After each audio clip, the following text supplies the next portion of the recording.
Tonight's guest, Mr. Donnie Ray Stevens. Donnie's a singer, songwriter, teacher, and three-time nominee for Best Guitarist in Branson. Born to the entertainment industry, Donnie has been a performer from a young age on stages across the nation. He currently performs in shows in Branson and across the Ozarks with his band Donnie Ray The Noise. He's a master of multiple musical genres, including rockabilly, rock and roll, classic country, and high-energy blues.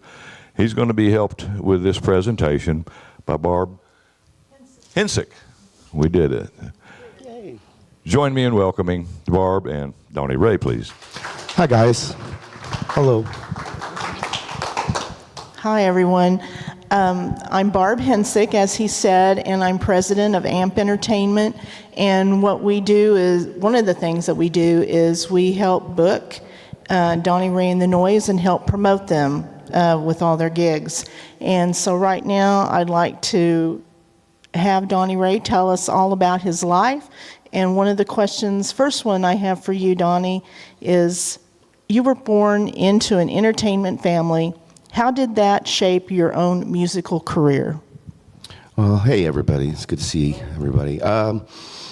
Well, I pretty much followed in my dad's footsteps. He started when he was 14, playing in the bars and in Western swing bands and things like that. And my mom was actually pregnant with me on stage almost at 9 months.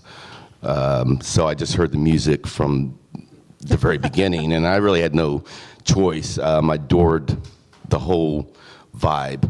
Everything about music was, I just wanted to be an artist in this business. And I feel very proud to have followed in my folks' footsteps. It's been a wonderful life so far. What do you want people to know and remember about your parents? Well, I just biased and everything, but I think my dad was one of the best vocalists I've ever heard. Tremendous songwriter, just a killer musician. He grew up early on playing Western swing music. Back before they really had drums on stage in some of these bands, one of his first guitars was a Gibson 125, and he was basically the drummer. Back then you would sock the rhythm of the guitar to emulate the sounds of drums.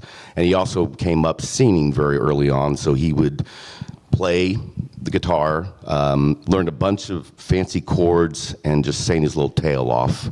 And he was just the best at it. One of my favorite stories I've heard you tell is the Bob Wills story. Would you share that with everyone? Sure, yeah. My dad got hooked up with Billy Jack Wills, which was Bob Wills' brother. And he was actually playing drums with Billy Jack Wills. And there's a couple recordings with Bob Wills' brother. And a position came available where Bob Wills was looking for a drummer. And Billy Jack recommended my dad for the job. And if you all know Bob Wills, he was the king of Texas. And my dad was just scared to death to even, it was Bob Wills, and he declined, and I always gave him, the business about that because it's like, it's Bob Wills. But my dad was a teenager, and like I said, he was the king of Texas, and he was just scared to death. But my dad was a very, very good drummer and probably could have gotten the gig, if I was to guess. Tell me about your first guitar and how you learned to play the guitar. Okay, well, my interest in all things 50s and rockabilly and the whole culture of it, I saw American Graffiti in the 70s and just fell in love with that film. And what really hooked that film into my life was my dad grew up in Modesto, California, and the stuff, if you've seen the movie, where they're cruising up and down the streets, my dad did that a decade before that, and that's what he did. He said the movie is very realistic to how he grew up. So watching the movie with all the music happening and also the Buddy Holly story, I used to try to get my dad to show me some chords. Come on, Dad, show me some stuff. And he would look at my fingers and say, oh, your hands aren't just quite big enough yet. You know, you need, and we watched Buddy Holly story again, and I just said, Dad, can you teach me? And he looked at me and said, okay, I'll show you some chords. So he showed me E, A, and B, open chords, the most basic. And within a month, I tried out for the talent show at my school, and I was accepted. And what's interesting is it was like the classroom talent show. I was accepted, but the teacher came to me afterwards and wanted me to be in the main talent show with all the older kids. And she told me that I was the only one that they'd ever had that done for. So I got up on stage, I played That'll Be the Day, and I scatted because I love jazz. So I was playing That'll Be the Day, and then I got done with that, and I scatted. You know, I'm 9 years old doing scat. And I had no fear. It was a stage. It's what I wanted to do. And I brought the house down, although my teacher, who kind of thought of herself as somewhat of a guitar player, took my guitar, my little acoustic guitar. She's like, oh, I need to tune this. And she tuned it, but it was not a good job because she kind of, I don't know. But I got through my first performance at my little school in Meadow Lake, Washington was my first on stage. And I was born in Spokane, Washington. So I never looked back. That was it. I played my first bar gig in Wagner, Oklahoma when I was 11, I believe. A little place called Garfield's Pub and Grill, right next to the train tracks in Wagner, Oklahoma. And got up there and had my first guitar, which was an L. Dagus. It's an offshoot of a Les Paul Gibson. Woke up one Christmas and there it was. Opened it up and had my first little black guitar, L. Dagus. Went to Wagner, played some shows, and even got paid. Dad paid me some. Aww. I was like, oh, I like this. So, Nice. Yeah. So most people know you for your Gretsch, where you have Hepcat on there. Tell us about getting your Gretsch, and tell us how you got the nickname Hepcat. Well, huge Brian Setzer fan. I was also equally a huge Stevie Ray Vaughan fan at the time. And my dad always played. My dad had a ES-125 and ES-175, big hollow body guitars. And I just liked the look of them. And, you know, whenever I play my dad's guitar, the chords just ring. You know, it's not thin sounding. But I was a huge Stevie Ray Vaughan fan. So they both were equally expensive. The Gretsch was $3,000. I think Stevie's was around $1,800. I almost went with Stevie's guitar, but the orange guitar just looked so out of sight. I was like, you know, so I was gonna make payments, and Mom said, you know what, I'll just buy it for you. I'll buy that guitar and you just pay me back. And that's what we did.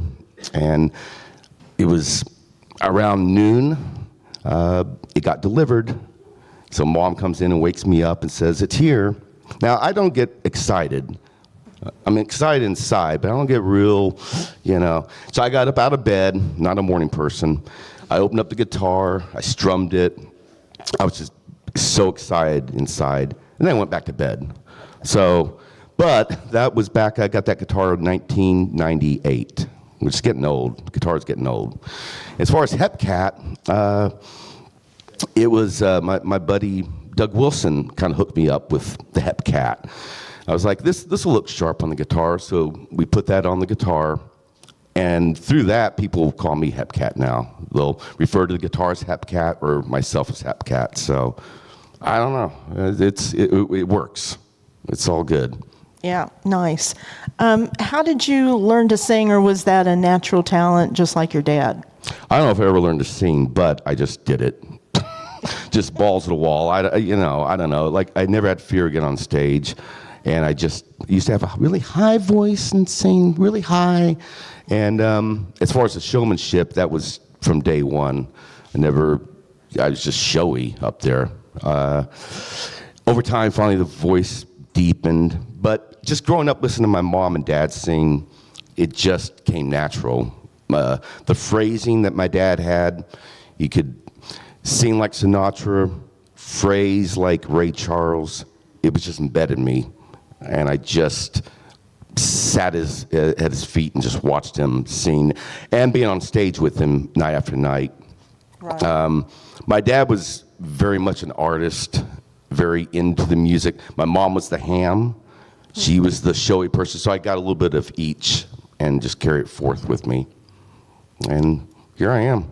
Nice. Well, it's been said you have perfect pitch, so you've got some good natural talent. So. Thank you. Now, both you and your dad are songwriters. Did you guys ever collaborate? Yep. We have four tunes that we wrote together. And how that usually came is if I couldn't figure out a bridge to something I was writing, I would go to him and say, well, here's the song. I don't know what the bridge should sound like. Or words were the thing that always kind of came a little more difficult for me was the words. Melody always flowed. So I would go to him and I might have nothing written or I might need something for the chorus. And within 10, 15 minutes, he would come up with the words. So we have about 3 or 4 songs that we collaborated. How old were you when you started songwriting? Well, I was god-awful. I mean, there's recordings of me 19, 20 with songs that no one will hear. But one day, I grew up listening to Burt Bacharach and a lot of 60s British Invasion, a lot of chords that music has. And one day I was writing a song called Lily May. And it's got a bunch of chords, a bunch of little things happening to it. And I figured out writing this song that you can go from A to Z and you can get back to A again if you just know the way to get from chords to chords, from different sections. And when I finished that song, I knew I had something special because where it began, the middle has nothing to do with where it began, but I found a way.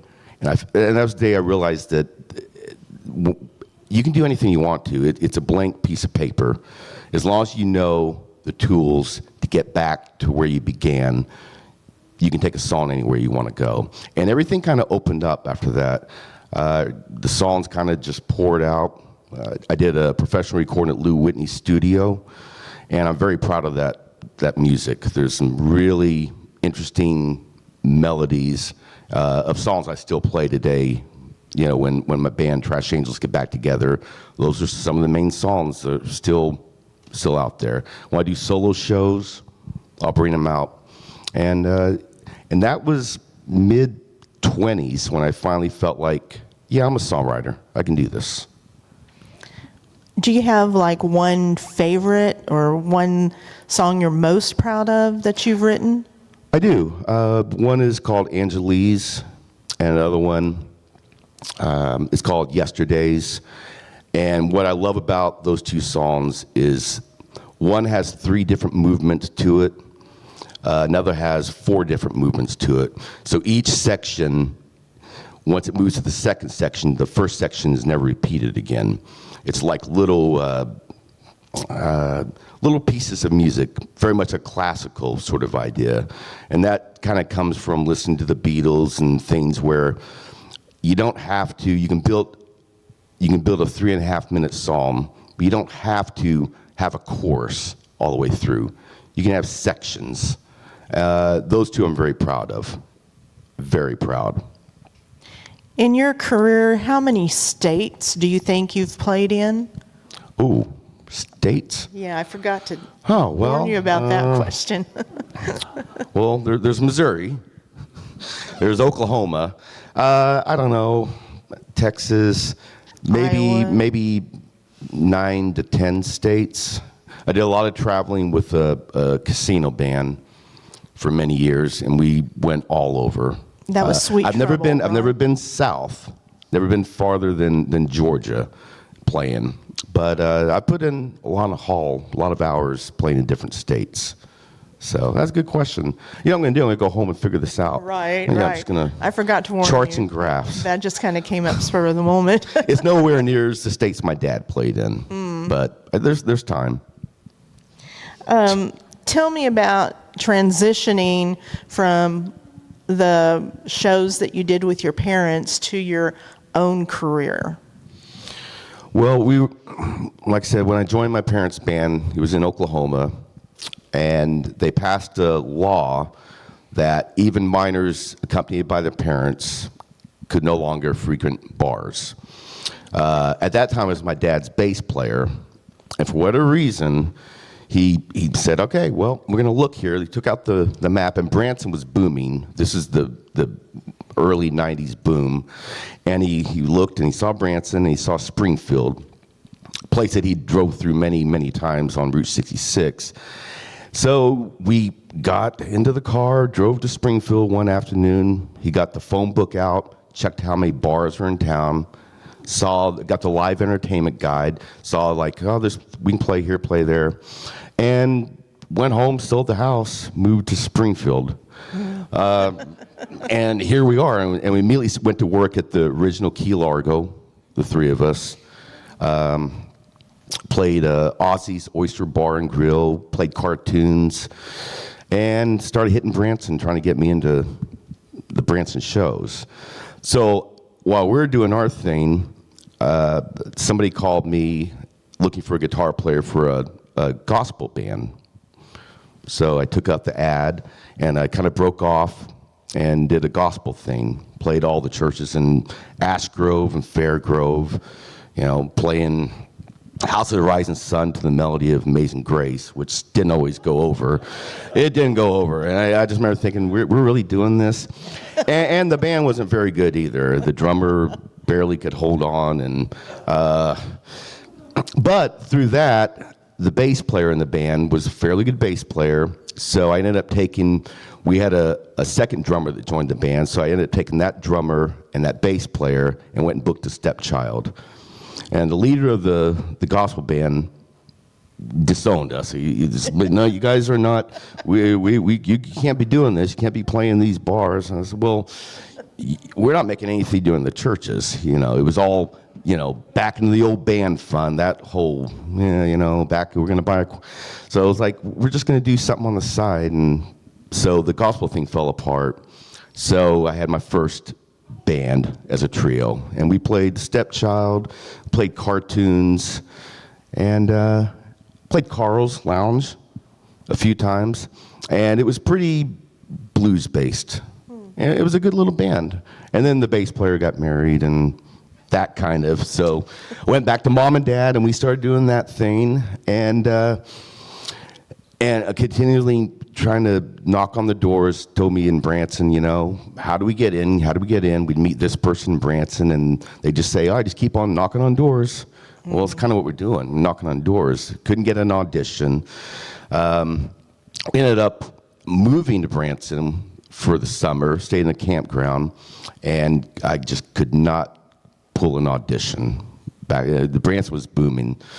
So I kind of just put Branson over my shoulder and gave up and came back. We moved back to Springfield, and my band played a little bit with my parents, and then there was just a long gap of not really, it was hard to get in Springfield as well. I would go to the blues jams. It was just hard to make any headway. So for a few years, I didn't do much. Just was like, well, something's going to happen. And then finally, I got a road gig in '97. So when did Trash Angels come about? Oh, Trash Angels. 2000, the idea is 2004, it kind of started percolating inside. And originally, Doug Wilson, who's here, his son plays drums, so he became my drummer. His son had a friend who became the bass player, and then Doug ran sound, and we started booking some shows. Played out in Everton, was the first gig, right? Everton. We had a weekly residence at a place called Casey's on Kansas, out by the library out there. And eventually, the rhythm section, they were young, and they were more into jazz and stuff, so they kind of went their own way. I brought in somebody that y'all may know to sing with me, which is Tiffany Renee.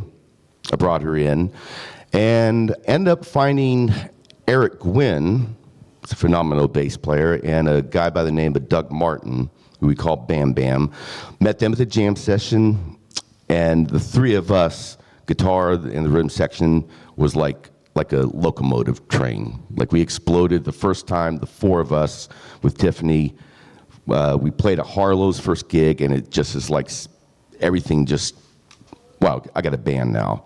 And that was 2005, and we started just playing everywhere. And eventually got original music going, along with the covers. And if you all know Tiff, she's a go-getter. You know, all the bartenders and everybody knew her, and she talked her way into this gig and that gig. And before I knew it, I was playing not just on the road, but locally with Trash Angels. So we became one of the hardest working bands in Springfield. Nice. Now tell us about, right now you're called Donnie Ray The Noise, but originally it was named Steampunk Revolution. Yes. You're doing a wonderful Barbara Walters / Dick Cavett here. I feel like, you know, this is good. Yes, yeah. We, you know, Doug, one of my best friend, Doug's, one of his dreams was to be in a band. And he mentioned to me one time if I'd like to get something for just a one-off gig in Willard at the No Name. I said, yeah, we'll do that. So we brought in a drummer and we did the one-off. And it was more of a, different than what Trash Angels did. Like I said, Trash Angels was very original and covers. What Steampunk was very rootsy, Americana music. And I don't know, we tore the place up at No Name, and the one-off gig became, we want you guys back. You want to play again? So then I had two bands juggling, Trash Angels and Steampunk, and I was working all the time. Yeah, more backstory on that is one time I was out at Willard seeing Doug was in a band, the house band there, and he mentioned to me during a break that he always wanted to get his own band, and he would play a different style of music than what they were playing at the house band. And I said, well, who would you put in it? Do you have anybody in mind? He goes, yeah, but they're already playing. And I said, ask them anyway, because you never know. They might want to do something else too.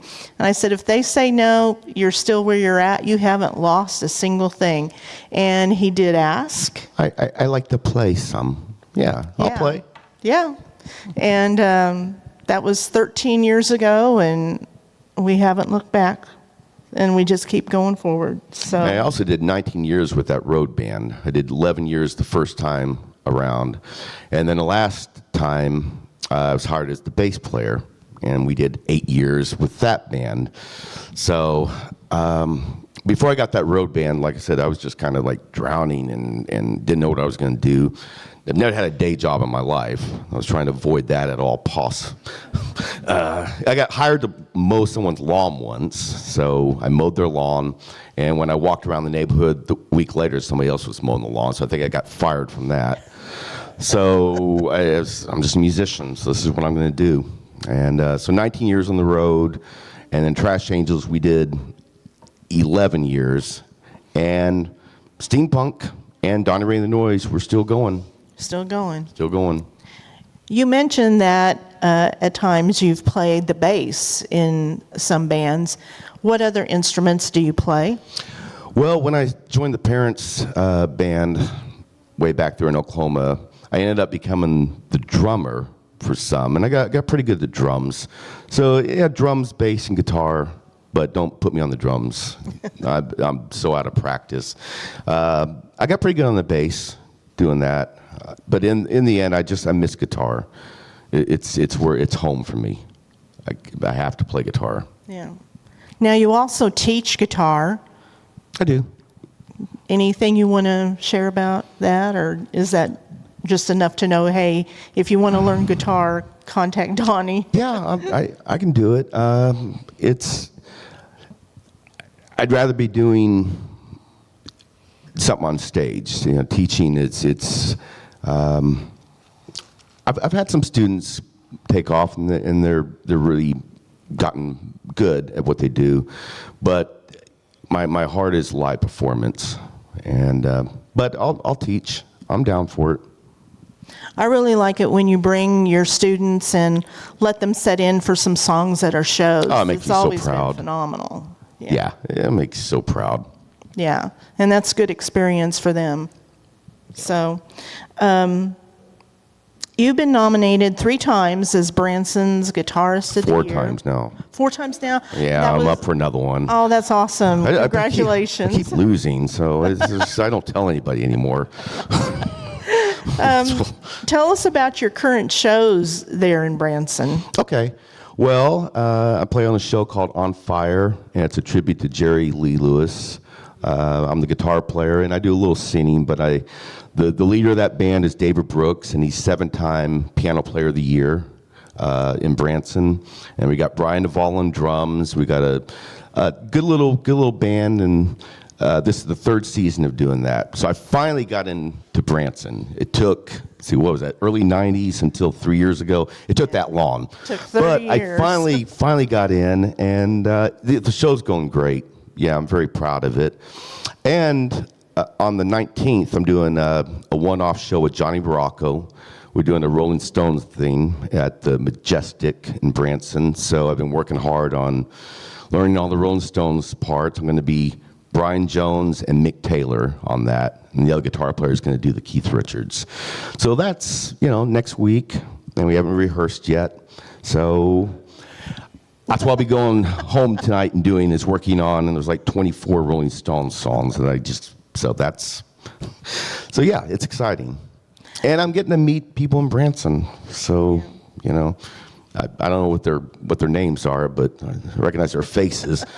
I'm not good with names, but they seem to know me, so I'm down with that. Now, On Fire has a Facebook page if they're interested in looking for the schedule and information for getting tickets, right? Yes, yeah, and it takes place at it's called the Sun Showroom, which is over there by the Branson Shops. So yeah, we're taking a short pause right now because everybody in Branson always takes kind of summer off. We decided to take the beginning of summer off, and we're going to kick back up Labor Day weekend. So yeah, it's been a blast. I grew up adoring Jerry Lee Lewis, so to actually get a gig playing his music, when they brought me into audition, I was like, I already know this stuff. This is going to be excellent, and I got the gig. And you've got a couple of solos yourself in it, right? Yes. Yeah. Where you take the lead. Yeah, three vocals. Yeah. And so it's very exciting. And next year we're going to bring another show into it. Along with the Jerry Lee, we're going to do a Rockabilly thing a couple times a week at the theater. Nice. Yes. Did I ask you this yet, what your favorite venue has been, and ask you why? Well, as far as Springfield, the place that's always been home, formerly known as Daily Pub, which is Carrie's now. I've played there. Trash Angels had an every Thursday gig at Daily Pub for 4 years.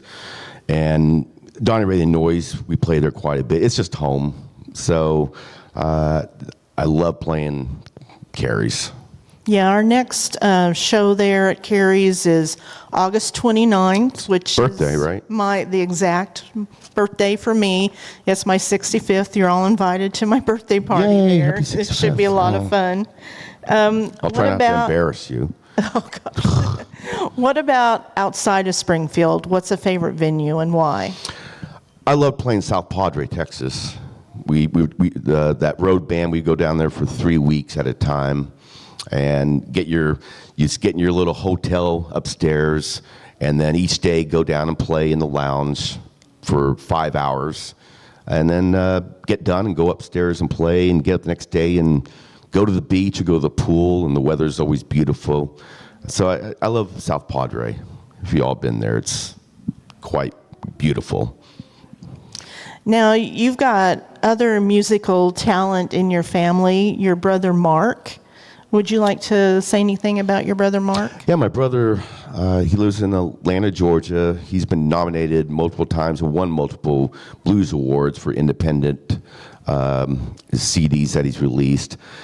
He's, you know, what my dad did is he created two musicians. So my brother's a phenomenal shred guitar player. And it's all he's ever done. He's taught more than I have. He's, you know, taught in music schools and stores, stuff like that. But he's a full-time musician. And he was just in Springfield a couple months ago, and we played all night at my home, Carrie's, and sat in all night. And that's just the best, to have the spirit of our parents on stage with us playing music. It's hard to keep up with him. He's phenomenal. So look up Mark Cook. You won't be disappointed. Yeah, you can find him on YouTube as well. One of the things that always impressed me about Mark is there's a lot of shows. You know, they've got the music in the background, and he's got dozens of show credits for, like, even CSI and things where he's got the music for them and everything. Yeah, if you hear like a little smidgen of blues in the background, it possibly could be something that my brother's recorded. So he gets little royalty checks from his placements in commercials and movies, and so it's pretty cool. You know, like I said, my mom was the ham of the family, and she's from England, and her sister had a little dance duo that they would put on growing up when they were teenagers.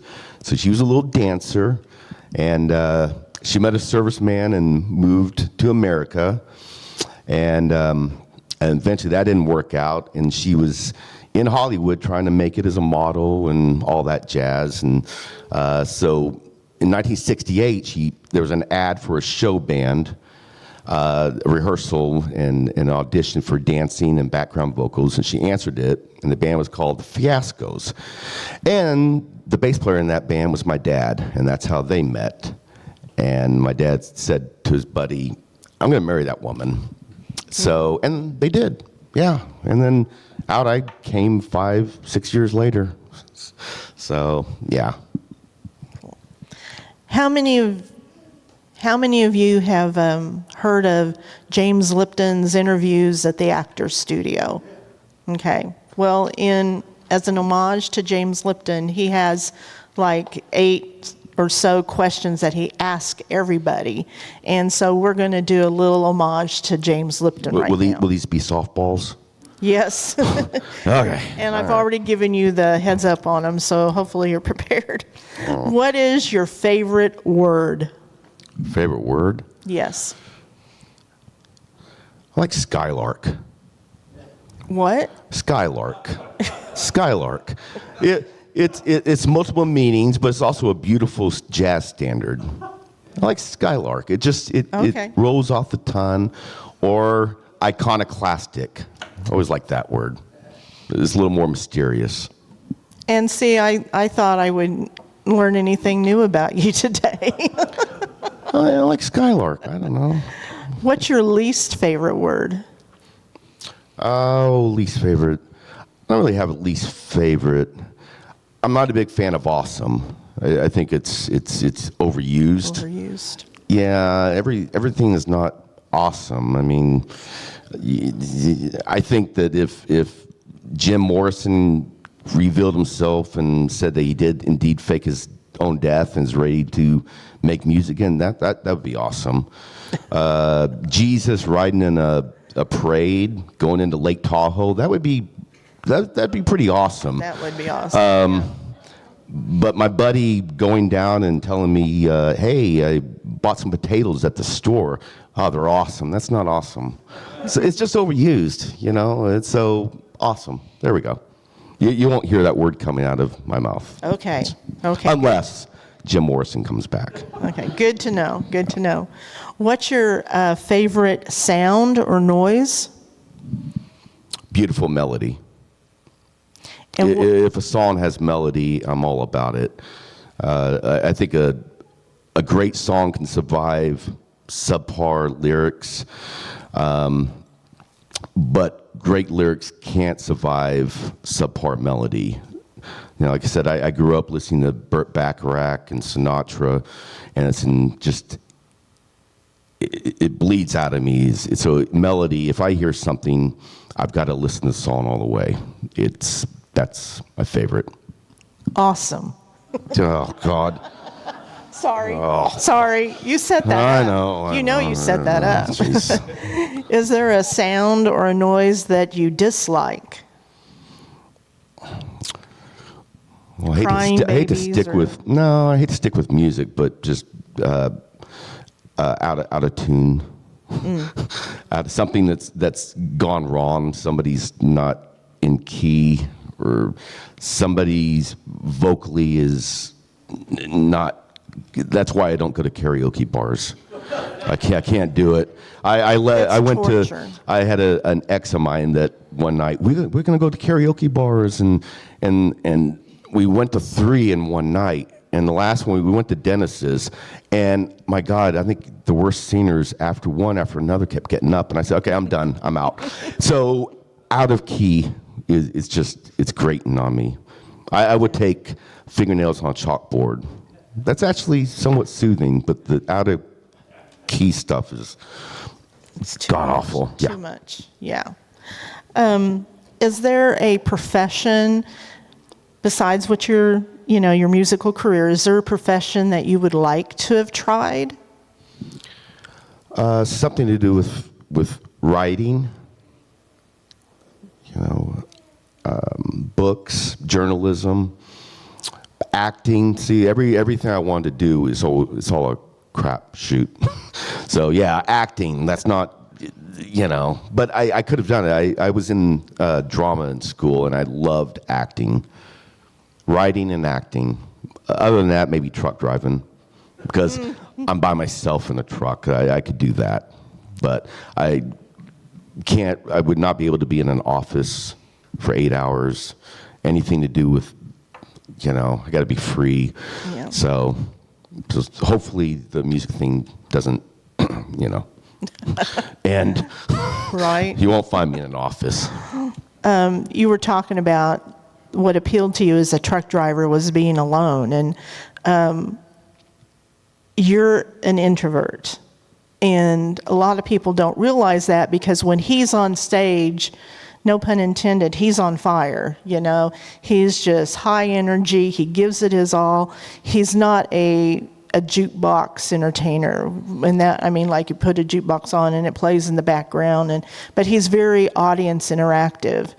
And so a lot of times, especially early on, before he was married to his lovely wife Stephanie, a lot of the girls would come to me and like, oh, introduce me, because I think we would love to party with him.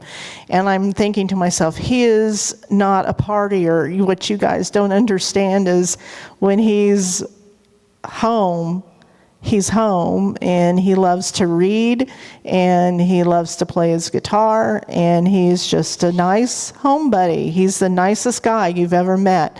But all the girls wanted, to be the groupie, because he's so incredibly charismatic on stage. So I bet you didn't know I was batting him off I from don't know. out in the audience. What profession would you not like? Oh, Well, you kind of all said of it with them. the, I don't know. Yeah, I'd being be stuck miserable. in an office. Yeah. Yeah. I'm just not. That's not me. So, hopefully, the fingers hold up. My final question is, what would you like God to say to you when you arrive to the pearly gates? This is a James Lipton classic. Oh, that's easy. They're all waiting for you. Oh. All the people that I cared about and cared about me, they're all here. And come on, say hi. They've missed you. Simple. That's very nice. Simple. Yeah. Okay, I think we're ready to open it up to some questions from the audience. Do you have any CDs? I do. Yeah, I have the one that I recorded with Lou Whitney, and Donnie Ray The Noise have a CD. Trash Angels had a couple CDs, so 4.